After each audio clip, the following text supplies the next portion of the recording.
Hey everyone, and welcome back to Tiny Steps, Big Changes. I'm so incredibly excited to be here with you for our very first full episode, The Surprising Power of Tiny Changes. It's fantastic to be starting this. And, for everyone listening, just tuning in, that's a step. A small one, maybe, but intentional. Absolutely. And it's funny, we often think we need these huge dramatic actions to get big results, right? Yeah, that's the common wisdom, isn't it? Go big or go home. But what if Yeah. the real key is actually the opposite, something much smaller? That's really what we're getting into today, looking at the surprising power of tiny changes, drawing a lot from James Clear's Atomic Habits. It does kind of push against our usual thinking. Big results, you'd assume, need big, sweeping actions. Right. But so often, the really lasting changes, they come from adding up these tiny improvements that seem, almost insignificant on their own. Okay, think about this analogy he uses. Imagine a plane, right, sitting on the runway in New York, getting ready to fly to Los Angeles. Okay, NY to LA. Just before takeoff, the pilot adjusts the heading. Just 3 degrees. Tiny. 3 degrees? You wouldn't even notice that as a passenger. Seems completely trivial. Exactly. But now, that plane flies thousands of miles, holding that slightly different course. That small deviation starts to add up over distance. Big time. It doesn't land in Los Angeles, it ends up way down, closer to Tijuana. Wow. So that tiny, almost invisible initial shift, it leads to a massively different outcome way down the line. That's it. It just perfectly shows the leverage, the power these tiny, consistent things can have. And that maps directly onto our habits, doesn't it? Totally. Those little choices we make every day, maybe reading 1 page, doing 2 push-ups, choosing water over soda, they seem so small. Almost negligible in the moment. Yeah, but compounded over weeks, months, years, they steer our lives towards completely different destinations. Like it or not, we really are our habits. It's that repetition, the consistency that builds the momentum. That's what shapes where we end up.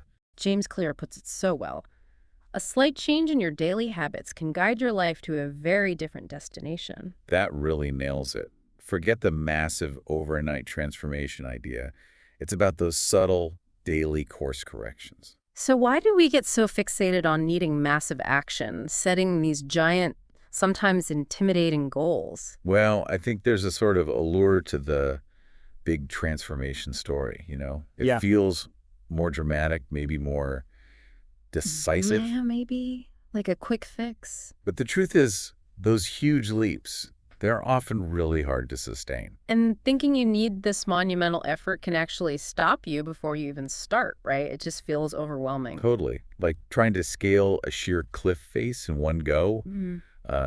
Tiny steps just feel more manageable, less scary. Because it is those tiny, loomingly insignificant improvements that add up. They compound, and that compounding effect is where the real magic is. Absolutely. Compounding is like earning interest on your interest. Small, consistent efforts build on themselves, leading to exponential growth. Let's look at the math he uses, because it's pretty wild. Get just 1% better at something each day. 1%? Sounds like almost nothing. Right. But do that for a year. You're not just 365% better, which would be linear growth. No, because each improvement builds on the last one. Exactly. So because of compounding, you actually end up nearly 38 times better. 38 times. From just 1% a day. That's wow. Isn't that amazing? It just completely changes how you should think about making progress. A tiny daily improvement leads to this massive result over time. It really shifts the focus. It's not about needing these huge, heroic efforts. It's about valuing those small, consistent wins. But, there's a flip side. Naturally, compounding works both ways. Yeah. If you get 1% worse each day, maybe you let stress pile up or indulge negative self-talk or make slightly unhealthy choices consistently. Those also compound. And by the end of the year, that decline takes you almost all the way down to 0. And it's insidious, right?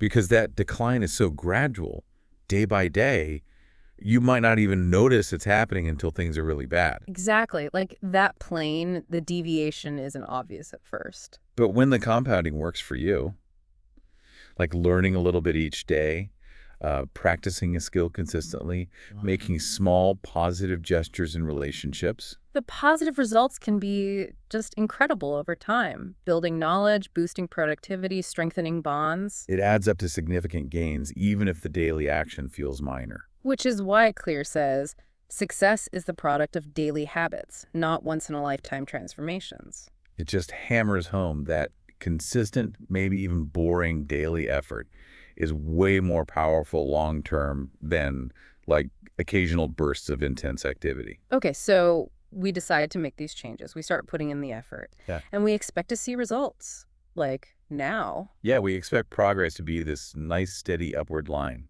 Put in effort, get immediate results. But that's usually not how it works, is it? No.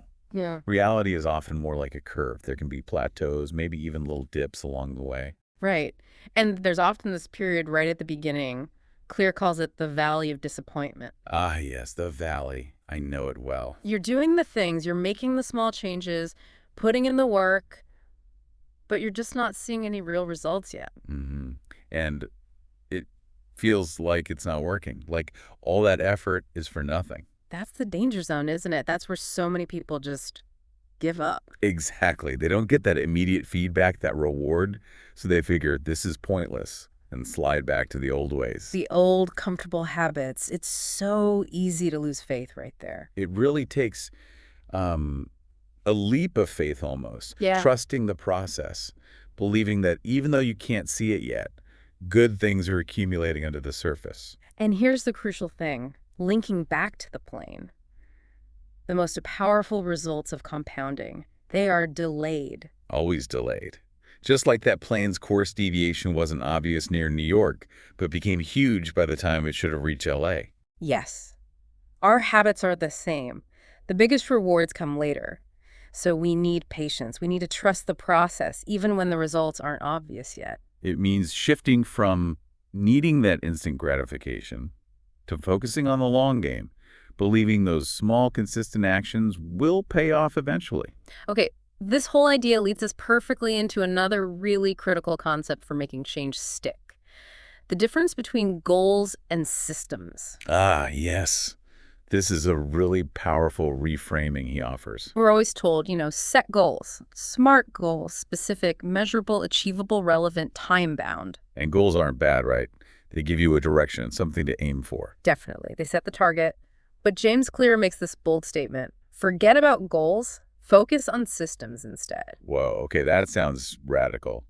Bit controversial, maybe. It does at first, but let's break it down. What's the difference? Well, a goal is the result you want, Yeah. right? Like lose 20 pounds or write a novel or run a marathon. The desired outcome, the finish line. But a system. Mm.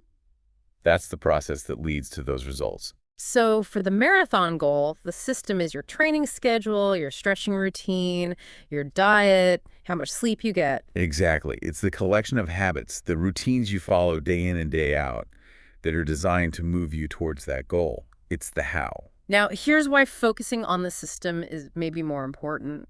Think about it. Successful people and unsuccessful people often have the same goals. That's a great point. Lots of people want to run a marathon or get that promotion. The goal itself doesn't guarantee success. Right. So what's the difference? It's not the goal. It's almost always the system they have in place or don't have. The people who succeed are the ones who consistently execute the right processes, the right habits. The system works. Oh, so think about what happens after you achieve a goal. You run the marathon, then what? If you don't have a system for continuing to run or stay fit, Right. you might just stop Right. and lose all that progress. Exactly. The goal provides a temporary burst, maybe, but the system is what creates long-term change and sustainability. Without it, you often revert back. Goals can also set up this sort of black and white thinking. Either you hit the exact goal and you're a success, or you fall short and feel like a total failure. Yeah, even if you made amazing progress, like maybe you aimed to lose 20 pounds but lost 15. By a goal-only mindset, that's failure, which is crazy. It can be really demotivating.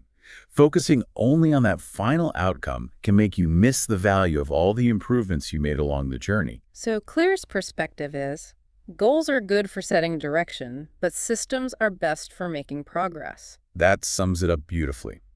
Use the goal to point the way, but pour your energy into building and refining the daily processes. So if you found it hard to change habits before, maybe it wasn't really about you or your willpower or how much you wanted it. Right. It's far more likely that the system you were trying to use was flawed, or maybe you didn't consciously have a system at all. The problem is often the approach, not the person. It's about designing your routines, maybe even your environment, to make the good habits the easy, obvious path, and the bad habits harder. And that is exactly what we're going to start digging into in our upcoming conversations. How do you actually build those effective systems? Yeah, we'll get into the practical stuff, the 4 laws of behavior change that Clear lays out. Really concrete strategies. We'll break down how to make habits obvious, attractive, easy, and satisfying, and how to flip that for bad habits. Looking forward to unpacking those. They provide a really useful framework. So for today, the big takeaways, remember that plane. Tiny changes, huge difference over time.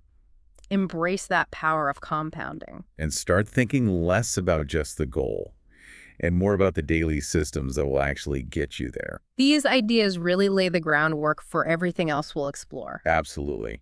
Understanding this foundation is key. Well, thank you so much for joining me for this very first exploration into the surprising power of tiny changes. It's been great starting this journey. Make sure you tune in next time as we begin to unpack the fundamental building blocks of creating successful systems for change. We hope you'll join us. You've been listening to Tiny Steps, Big Changes. Join us next time as we continue our journey into the power of atomic habits.